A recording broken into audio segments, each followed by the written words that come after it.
बालभारती रिवाइंडमध्ये आपलं मनपूर्वक स्वागत आहे. चला, आज वेळेत थोडं मागे जाऊया. त्या काळात जेव्हा बालभारतीच्या पुस्तकातल्या कविता आपल्या ओठांवर अगदी सहज असायच्या, आज आपण तशीच एक खूप सुंदर, अविस्मरणीय कविता अनुभवणार आहोत. इयत्ता चौथीच्या 1970च्या दशकातली. आठवते का आपल्या शाळेकडे जाणारी ती नागमोडी पाऊल वाट, ज्या वाटेवरून आपण रोज रोज चालत जायचो, कधी एकटे तर कधी मित्रांसोबत, मनात हजार स्वप्न बघत. चला तर मग त्याच शब्दांमधून आणि आठवणींमधून पुन्हा एकदा ती वाट चालूया. सादर आहे कविता वाट.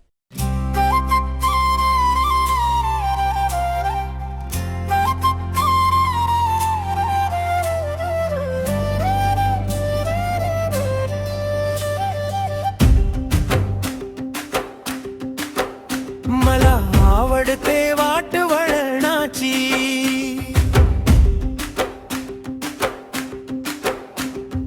दाट झाडीची, नागमोडीची, ही अलीकडची नदीच्या थडीची. मला आवडते वाट वळणाची.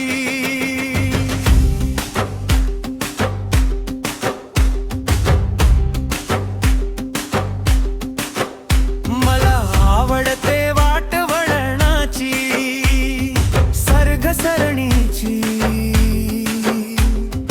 पाय फसणीची, लवणावरची, पान बसणीची. मला आवडते वाट वळणाची.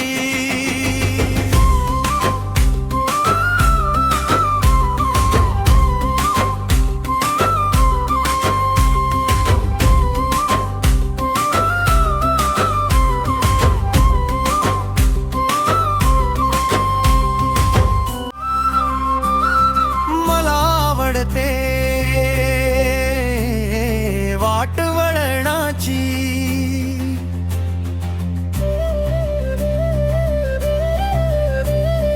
अशी भुलवणीची, हुलकावणीची, सागवेलूच्या भरराणीची. मला आवडते वाट वळणाची.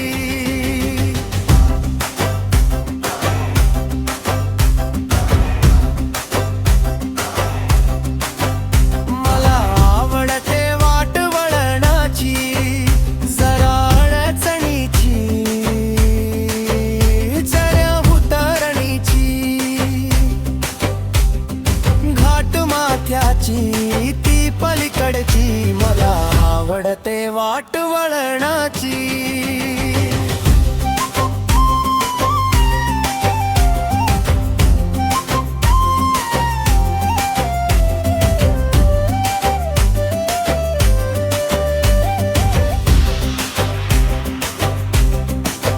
मला आवडते वाट वळणाची. इथची तिथची, कधी कुणीकडची, क्षितिजाकडची, पुढची पुढची. मला आवडते वाट वळणाची.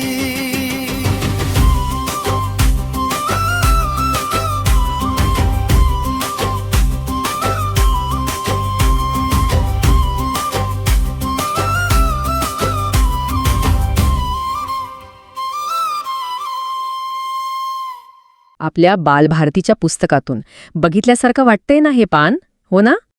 आहे की नाही सुंदर कविता? खरंच प्रत्येक ओळीत जणू एक आठवण दडलेली आहे, एक खोल अर्थ आहे. चला, तोच अर्थ आता जरा उलगडून पाहूया. बघा सुरुवातीलाच कवी काय म्हणतायत? त्यांना सरळ साधीसुधी सपाट वाट नाही आवडत. त्यांना आवडते ती निसर्गाने घडवलेली, वळणावळणाची नागमोडी वाट. म्हणजे ही वाट कोणी मुद्दाम आखून दिलेला पक्का रस्ता नाहीये, ती तर आपोआप स्वतःहून तयार झालेली आहे. दाट झाडीतून नदीच्या काठाने जाणारी एक छोटीशी पाऊलवाट. तिच्या प्रत्येक वळणावर काहीतरी नवीन आहे, एक वेगळा अनुभव आहे, आणि म्हणूनच ती सरळ नाही. आणि पुढे बघा, या वाटेचं वर्णन किती खेळकर आहे. ती सरधसरणीची, पाय फसणीची आहे. म्हणजे काय तर थोडी निसरडी आहे, जपून चालावं लागतं. आणि भुलवणीची, हुलकावणीची पण आहे. म्हणजे कधीकधी ती आपल्याला चकवा देते, जणू लपंडावच खेळते आपल्याशी. याचाच अर्थ काय की ह्या वाटेवरून चालताना थोडं जपून राहावं लागतं. कधी पाय घसरण्याची भीती, तर कधी वाट चुकल्यासारखं वाटणं. पण खरी गंमत तर यातच आहे, नाही का? हेच तर या वाटेचं खरं सौंदर्य आहे. या अडचणी म्हणजे काही त्रास नाही, तर त्या प्रवासाचाच एक अविभाज्य भाग आहेत. आणि मग येतायत या ओळी, ज्या आपल्याला सांगतात की ही वाट फक्त सोपी आणि सुंदरच नाहीये, ती जरा अडचणीची आहे, चढ उतरणीची सुद्धा आहे. यावरून हेच कळतं की ही वाट नेहमीच सपाट सोपी नसते. कधी एखादा कठीण चढ लागतो, तर कधी निसरडा उतार. पण विचार करा, घाटमाथा ओलांडल्याशिवाय पलीकडचं सुंदर जग कसं दिसेल? खरंय की नाही? इथेच तर चिकाटीची प्रयत्नांची खरी परीक्षा असते. ही सगळी वर्णनं ऐकताना मनात येतं ना की कवी इथे फक्त एका पाऊल वाटेबद्दल बोलत नाहीयेत. नाही, या वाटेला एक खूप खोल, खूप मोठा अर्थ आहे.